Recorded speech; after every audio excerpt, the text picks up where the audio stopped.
அண்மை செய்தி. ஒகேனக்கல் காவிரி ஆற்றில் நீர்வரத்து வினாடிக்கு 2 லட்சம் கனஅடியாக உயர்ந்திருக்கிறது. அண்மை செய்தியாக பார்த்து வருகிறோம்.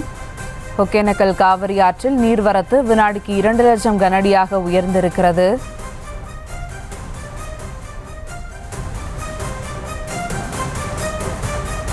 நீர்வரத்து அதிகரித்துள்ளதால் அதிகாரிகள் தீவிர கண்காணிப்பில் ஈடுபட்டிருக்கின்றனர். நீர்வரத்து மேலும் அதிகரிக்கும் என்பதால் கரையோர பகுதிகளுக்கு எச்சரிக்கையானது விடுக்கப்பட்டிருக்கிறது. ஒகேனக்கல் காவிரி ஆற்றில் நீர்வரத்து வினாடிக்கு 2 லட்சம் கனஅடியாக உயர்ந்திருக்கிறது. நீர்வரத்து அதிகரித்துள்ளதால் அதிகாரிகள் தீவிர கண்காணிப்பிலும் ஈடுபட்டிருக்கின்றனர்.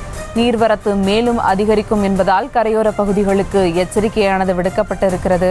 அண்மை செய்தியாக பார்த்து வருகிறோம். ஒகேனக்கல் காவிரி ஆற்றில் நீர்வரத்து வினாடிக்கு 2 லட்சம் கனஅடியாக உயர்ந்திருக்கிறது. நீர்வரத்து மேலும் அதிகரிக்கக்கூடும் என்பதால் எச்சரிக்கையானது விடுக்கப்பட்டிருக்கிறது.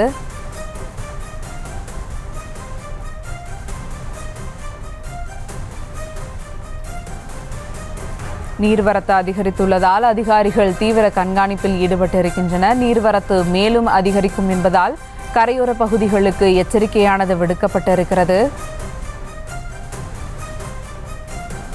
ஒகேனக்கல் காவிரி ஆற்றில் நீர்வரத்து வினாடிக்கு 2 லட்சம் கனஅடியாக உயர்ந்திருக்கிறது. இது குறித்த கூடுதல் விவரங்களோடு இணைகிறார் செய்தியாளர் நவீன். வணக்கம் நவீன், விவரங்கள். வணக்கம் சுபா. கர்நாடகா, கேரளா மாநிலத்தில் தென்மேற்கு பருவமழை தீவிரமடைந்துள்ளது. இதனால் காவிரி நீர்பிடிப்பு பகுதியான குடகு, வயநாடு உள்ளிட்ட பகுதிகளில் மிக கனமழை பெய்து வருகிறது. இதன் காரணமாக கர்நாடகா அணைகளான கபினி மற்றும் கிருஷ்ணராஜ சாகர் ஆகிய இரு அணைகளிலிருந்தும் அதிகப்படியான உபரி நீர் வெளியேற்றப்பட்டு வருகிறது. இந்த நீர்வரத்து காரணமாக ஒகேனக்கல் காவிரி ஆற்றில் வெள்ளப்பெருக்கு ஏற்பட்டுள்ளது.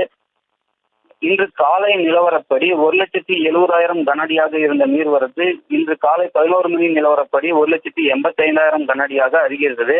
அதனைத் தொடர்ந்து தற்போதைய நிலவரப்படி நீர்வரத்தானது 2 லட்சம் கனஅடியாக அதிகரித்துள்ளது. இந்த நீர்வரத்து காரணமாக ஒகேனக்கல்லில் உள்ள அனைத்து அருவிகளும் வெள்ளத்தால் சூழப்பட்டு வெள்ளக்காராக காட்சியளிக்கிறது. இது மட்டுமல்லாமல் ஒகேனக்கல் காவிரி கரையோரங்களில் உள்ள குடியிருப்பு பகுதிகளில் வெள்ளம் சூழ்ந்ததன் காரணமாக மாவட்ட நிர்வாகம் அவர்களை 2 அரசு பள்ளிகளிலும் தனியார் திருமண மண்டபங்களிலும் தங்க அறிவுறுத்தப்பட்டு வருகிறது.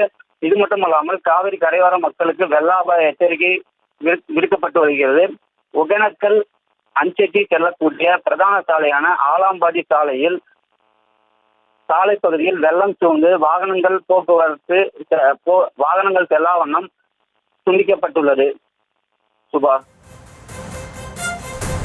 விவரங்களுக்கு நன்றி நவீன். செய்திகளை உடனுக்குடனும் துல்லியமாகவும் தெரிந்து கொள்ள சப்ஸ்கிரைப் பண்ணுங்க.